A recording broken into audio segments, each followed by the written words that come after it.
Hello दोस्तों, नमस्कार। मैं नीरज पाल आपके अपने YouTube चैनल में एक बार फिर से आप सभी का दोस्तों स्वागत करता हूं।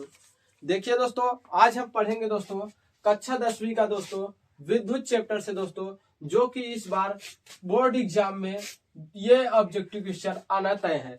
दोस्तों, आप लोग कोई भी क्वेश्चन बैंक, विद्या प्रकाशन, कुछ भी आप लोग उठाकर देख लीजिए। पिछले वर्ष के वे सभी क्वेश्चन इसमें लिखे गए हैं जो कि प्रीवियस ईयर्स में बोर्ड एग्जाम में दिए गए थे। तो दोस्तों, आज के इस वीडियो में हम जो विद्युत चैप्टर है इसके मोस्ट इंपॉर्टेंट सभी ऑब्जेक्टिव क्वेश्चन को आज हम देखेंगे। तो चलिए, आप लोगों का ज्यादा समय न लेते हुए दोस्तों इस वीडियो को हम शुरू करते हैं। वीडियो को शुरू करने से पहले दोस्तों आप लोगों से हम कहना चाहते हैं, यदि वीडियो अच्छा लगे तो वीडियो को लाइक करिए और चैनल को दोस्तों सब्सक्राइब करिए। चलिए दोस्तों, अब हम वीडियो को शुरू करते हैं। देखिए दोस्तों, आज का हमारा पहला प्रश्न है दोस्तों, एक इलेक्ट्रॉन पर आवेश होता है दोस्तों। आप लोगों को बताना है दोस्तों एक इलेक्ट्रॉन पर कितना आवेश होता है दोस्तों। पहला ऑप्शन दिया गया है दोस्तों -9.1 गुणे 10 के घात -19 कूलम। दूसरा ऑप्शन दिया गया है दोस्तों -1.6 गुणे 10 के घात -19 कूलम। और तीसरा ऑप्शन दोस्तों दिया गया है दोस्तों +9.1 गुणे 10 का घात -19 कूलम। और चौथा ऑप्शन दोस्तों दिया गया है +1.6 गुणे 10 का घात -19 कूलम।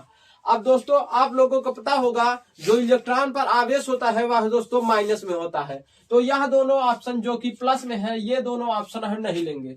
अब माइनस की बारी आई दोस्तों, तो माइनस हमें पता है इलेक्ट्रॉन पर आवेश कितना होता है, -1.6 गुणे 10 की घात -19 कूलम। तो दोस्तों पहले प्रश्न के लिए उत्तर नंबर बी हमारा राइट उत्तर होगा। चलिए दोस्तों अगले प्रश्न की ओर बढ़ते हैं। देखिए दोस्तों, दूसरा प्रश्न दिया गया है दोस्तों, किसी धातु के तार में वैद्युत धारा का प्रवाह होता है। दोस्तों प्रश्न बोल रहा है किसी धातु के तार में वैद्युत धारा प्रवाह होता है। किसके कारण दोस्तों? मुक्त इलेक्ट्रॉनों के द्वारा, प्रोटॉनों के द्वारा, न्यूट्रॉनों के द्वारा या आयनों के द्वारा। तो दोस्तों आप लोगों को पता होगा किसी भी वैद्युत चालक तार में जो धारा प्रवाहित होती है वह मुक्त इलेक्ट्रॉनों के द्वारा प्रवाहित होती है। किसके द्वारा दोस्तों? मुक्त इलेक्ट्रॉनों के द्वारा। तो दोस्तों इसका राइट आंसर हो जाएगा दोस्तों ए नंबर, जो कि है मुक्त इलेक्ट्रॉनों के द्वारा किसी भी वैद्युत वाहक चालक में तार में धारा प्रवाहित होती है। किसके कारण? मुक्त इलेक्ट्रॉनों के। देखिए दोस्तों, आज का हमारा तीसरा प्रश्न है दोस्तों, एक माइक्रो एम्पियर की वैद्युत धारा का मान होता है दोस्तों। एक माइक्रो एम्पियर की वैद्युत धारा का मान होता है दोस्तों। माइक्रो यानी दोस्तों किसी भी राशि में यदि माइक्रो लग जाता है तो उसकी घात 10 की घात -6 होता है। कितनी हो जाती है दोस्तों? 10 का घात -6। तो इसमें आप लोग देखिए 10 की घात -6 जो कि सी वाले में दिखाई दे रहा है दोस्तों, यह इस प्रश्न के लिए राइट आंसर होगा दोस्तों। यहाँ पर ए मतलब है दोस्तों एम्पियर, मतलब एक माइक्रो एम्पियर की वैद्युत धारा को हम 10 का घात -6 एम्पियर भी कह सकते हैं। चलिए दोस्तों आज का चौथा प्रश्न देखते हैं दोस्तों। चौथे प्रश्न में दोस्तों हमें दिया गया है प्रतिरोध का मात्रक होता है दोस्तों। प्रतिरोध का मात्रक है दोस्तों। आप लोगों को पता होगा प्रतिरोध का मात्रक क्या होता है दोस्तों। आप लोग जल्दी से कमेंट में बताइए और हम इसका उत्तर बताते हैं दोस्तों। इसका उत्तर होता है नंबर ए में जो दिया गया है ओम। क्या दोस्तों? ओम। विद्युत प्रतिरोध या प्रतिरोध का मात्रक दोस्तों ओम होता है दोस्तों। तो इसका राइट आंसर हो जाएगा दोस्तों ए। चलिए दोस्तों आज का दोस्तों हम 5वें प्रश्न को दोस्तों देखते हैं। इस प्रश्न में दोस्तों हमें बोल रहा है वैद्युत आवेश का मात्रक होता है दोस्तों। वैद्युत आवेश का मात्रक होता है दोस्तों। तो वैद्युत आवेश का मात्रक क्या होता है? वोल्ट होता है या कूलम होता है या एम्पियर होता है या फिर मीटर होता है। तो दोस्तों वैद्युत आवेश का जो मात्रक होता है वह क्या होता है? कूलम। क्या होता है दोस्तों? कूलम। और एक मात्रक होता है दोस्तों वैद्युत आवेश का, आप लोग उसे कमेंट में जरूर बताइएगा। अब देखिए दोस्तों आज का 6वां प्रश्न है दोस्तों, किलोवाट घंटा मात्रक है। तो दोस्तों हमें बताना है किलोवाट घंटा किसका मात्रक है। तो दोस्तों जो समय है या समय का मात्रक है या चाल का मात्रक है या ऊर्जा का मात्रक है या द्रव्यमान का मात्रक है।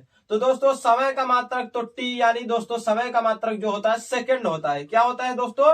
सेकंड होता है। और चाल का मात्रक दोस्तों, चाल का मात्रक मीटर प्रति सेकंड होता है।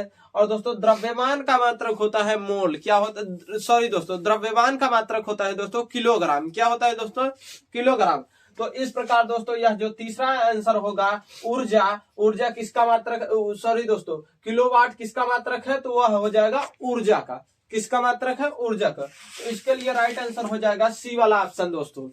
अब देखिए दोस्तों, आज का 7वां प्रश्न है दोस्तों। इसमें कह रहा है बिजली के बल्ब में फिलामेंट होता है दोस्तों। हमें बताना है जो 100 वाट के विद्युत बल्ब होते हैं उनमें फिलामेंट किसका होता है दोस्तों। तो दोस्तों आप लोग बताइए, नाइक्रोम का होता है, टंगस्टन का होता है, लोहे का होता है, या कॉपर का होता है। तो दोस्तों आप लोगों को पता होगा जो फिलामेंट होता है विद्युत बल्ब का वह किसका होता है दोस्तों? टंगस्टन का। किसका होता है दोस्तों? टंगस्टन का। तो दोस्तों इसका राइट आंसर हो जाएगा दोस्तों बी। चलिए दोस्तों आज के 8वें प्रश्न की ओर बढ़ते हैं।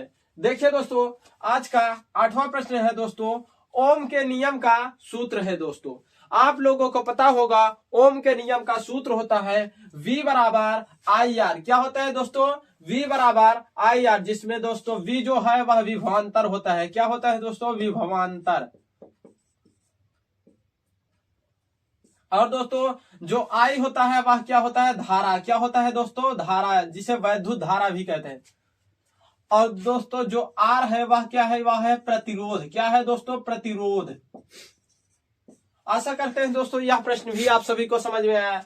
अब देखिए दोस्तों आज का 9वां प्रश्न है दोस्तों, एक अश्व शक्ति बराबर होता है दोस्तों, अश्व शक्ति यानी दोस्तों हॉर्स पावर। एक हॉर्स पावर बराबर कितना होता है दोस्तों? तो आप लोगों को पता होगा दोस्तों एक हॉर्स पावर बराबर होता है 746 वाट। कितना होता है दोस्तों? 746 वाट बराबर एक हॉर्स पावर, या एक हॉर्स पावर बराबर 746 वाट। चलिए दोस्तों आज के 10वें प्रश्न की ओर हम देखते हैं। दोस्तों इसमें दिया गया है हीटर का तार बना होता है। दोस्तों हमें बताना है हीटर का तार किससे बना होता है दोस्तों। तो इसमें ऑप्शन दिया गया है तांबे के तार का, पीतल का, टंगस्टन का, और दोस्तों नाइक्रोम का। तो दोस्तों टंगस्टन जो होता है वह बल्ब में लगा होता है। किसमें दोस्तों? बल्ब का फिलामेंट, ये हमने आगे देखा है। और दोस्तों जो नाइक्रोम होता है वह हीटर में यूज होता है। किसमें दोस्तों? हीटर में। तो इसका राइट आंसर हो जाएगा दोस्तों डी नंबर में। डी नंबर जो है नाइक्रोम का तार वह किसमें यूज होता है दोस्तों? हीटर में। आशा करते हैं दोस्तों यह 10 प्रश्न आप लोगों को समझ में आया होगा। और दोस्तों इस 10 प्रश्न को आप लोग नोट कर लीजिएगा, क्योंकि प्रीवियस ईयर्स के जो है मोस्ट इंपॉर्टेंट क्वेश्चन है। चलिए दोस्तों अब इसी वीडियो में हम कुछ लघु उत्तरीय प्रश्नों को भी देख लेते हैं दोस्तों। देखिए दोस्तों हमारा पहला प्रश्न है दोस्तों, वैद्युत धारा किसे कहते हैं। दोस्तों आप लोग सूत्र से ही परिभाषा बनाना आज के वीडियो में भी सीख जाएंगे। देखिए दोस्तों वैद्युत धारा का जो फार्मूला होता है वह होता है I बराबर Q बाई टी। क्या होता है दोस्तों? I बराबर Q बाई टी। I क्या है दोस्तों? I है धारा। क्या है दोस्तों? धारा। और दोस्तों Q क्या है? Q है दोस्तों आवेश। क्या है? आवेश। और दोस्तों इसमें जो T है वह समय है। क्या है दोस्तों? समय। तो दोस्तों हम यह भी कह सकते हैं एकांक समय अंतराल में प्रवाहित वैद्युत आवेश को वैद्युत धारा कहते हैं। क्या कहते हैं दोस्तों? वैद्युत धारा। एकांक समय अंतराल में प्रवाहित वैद्युत आवेश को वैद्युत धारा कहते हैं। दोस्तों विद्युत धारा का परिभाषा हम बना सकते हैं। क्या लिख सकते हैं दोस्तों? एकांक समय में प्रवाहित वैद्युत आवेश को वैद्युत धारा कहते हैं। ऐसे ही दोस्तों वैद्युत आवेश तथा समय के अनुपात को वैद्युत धारा कहते हैं। यह भी दोस्तों आप लोग लिख सकते हैं, या फिर यह लिख सकते हैं किसी चालक में प्रवाहित वैद्युत आवेश को वैद्युत धारा कहते हैं। दोस्तों आवेश की दर को बोलेंगे दोस्तों। तो सबसे सिंपल दोस्तों सीधी बात, आप लोग क्या बोलेंगे? एकांक समय अंतराल में प्रवाहित वैद्युत आवेश को वैद्युत धारा कहते हैं। एकांक समय अंतराल में प्रवाहित वैद्युत धारा को वैद्युत आवेश कहते हैं। और दोस्तों यह एक अदिश राशि है। दोस्तों आप लोग यह याद रखिएगा, यह एक अदिश राशि है। कैसी राशि है दोस्तों? अदिश राशि है दोस्तों, इसको आप लोग याद रखिएगा। अब देखिए दोस्तों, हमारे पास दूसरा प्रश्न है दोस्तों, लघुत्तरी में वैद्युत विभव किसे कहते हैं? दोस्तों वैद्युत विभव एकांक आवेश को, एकांक धनावेश को किसी बिंदु तक ले आने में किए गए कार्य को वैद्युत आवेश कहते हैं दोस्तों। क्या कहते हैं दोस्तों? एकांक धनावेश को किसी बिंदु तक ले आने में किए गए कार्य को वैद्युत आवेश कहते हैं, सॉरी दोस्तों, वैद्युत विभव कहते हैं। क्या कहते हैं दोस्तों? वैद्युत विभव। और दोस्तों इसका मात्रक, दोस्तों इसका मात्रक होता है वोल्ट। क्या होता है दोस्तों? वोल्ट। ठीक दोस्तों, इसका मात्रक वोल्ट होता है। अब देखिए दोस्तों, तीसरा प्रश्न है दोस्तों, वैद्युत विभवांतर किसे कहते हैं दोस्तों? वैद्युत विभवांतर किसे कहते हैं? वैद्युत विभवांतर दोस्तों बस जैसे विभव है दोस्तों, उसी का थोड़ा एडवांस बोल सकते हैं, एडवांस रूप है, या फिर अलग से बोल सकते हैं। लेकिन दोस्तों जो इसका मात्रक होता है, दोनों का मात्रक जो है वह दोस्तों सेम है। मात्रक इसका भी क्या होता है दोस्तों? वोल्ट। क्या होता है दोस्तों? मात्रक इसका भी होता है वोल्ट। अब देखिए दोस्तों, वैद्युत विभवांतर हम किसे कहेंगे? किसी बिंदु से दोस्तों, किसी बिंदु से एक बिंदु से दूसरे बिंदु तक ले जाने, किसी आवेश को ले जाने में किए गए कार्य को वैद्युत विभव कहते हैं। क्या कहते हैं दोस्तों? वैद्युत विभव। जैसे कि दोस्तों कोई आवेश यहाँ पर रखा है और हमें इतनी दूर ले जाना है दोस्तों, तो यहाँ हम मानते हैं यहाँ से दोस्तों, यहाँ से Q प्लस Q आवेश को इस बिंदु तक हमें ले आना है दोस्तों।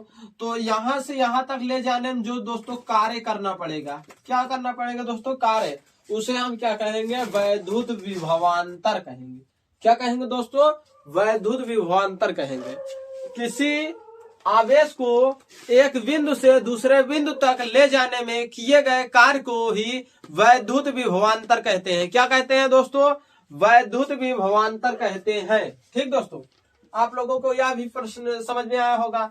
अब देखिए दोस्तों, अगला प्रश्न है दोस्तों, वैद्युत प्रतिरोध। क्या है दोस्तों? वैद्युत प्रतिरोध।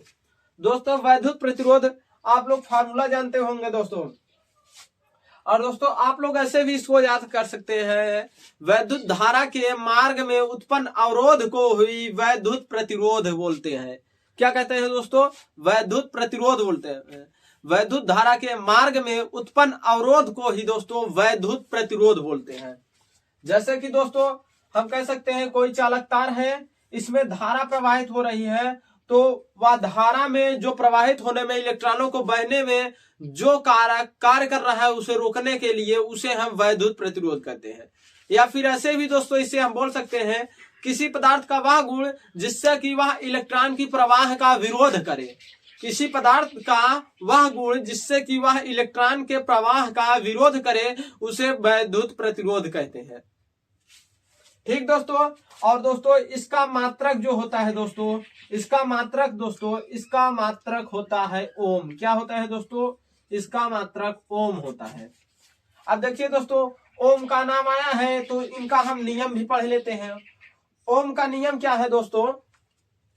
ओम का नियम है दोस्तों, किसी चालक में जो वैद्युत विभव होता है, जैसे ओम का नियम है दोस्तों, पहले हम सूत्र लिख लेते हैं। ओम का नियम जो होता है दोस्तों, आई वी बराबर आई आर होता है। क्या होता है दोस्तों? वी बराबर आई आर। ठीक दोस्तों, यहां से जो दोस्तों आई निकलेगा यह हो जाएगा दोस्तों वी बाई आर के बराबर। किसके दोस्तों? वी बाई आर के बराबर हो जाएगा दोस्तों। ठीक, तो यहां से ओम जी का नियम निकलता है कि किसी चालक में वैद्युत विभव तथा प्रतिरोध का जो अनुपात होता है वह सदैव नियत रहता है, यदि उसकी भौतिक अवस्था को परिवर्तन ना किया जाए। दोस्तों किसी चालक में दोस्तों जो वैद्युत विभव होता है और वैद्युत प्रतिरोध होता है, उसका मान नियत रहता है जब तक कि उसके भौतिक अवस्था में परिवर्तन ना किया जाए। ठीक दोस्तों, आप लोगों को आशा करते हैं यह इतना प्रश्न आप लोगों को क्लियर हो गया होगा। अब चलिए दोस्तों अगले वीडियो में मिलते हैं, तब तक के लिए थैंक्स।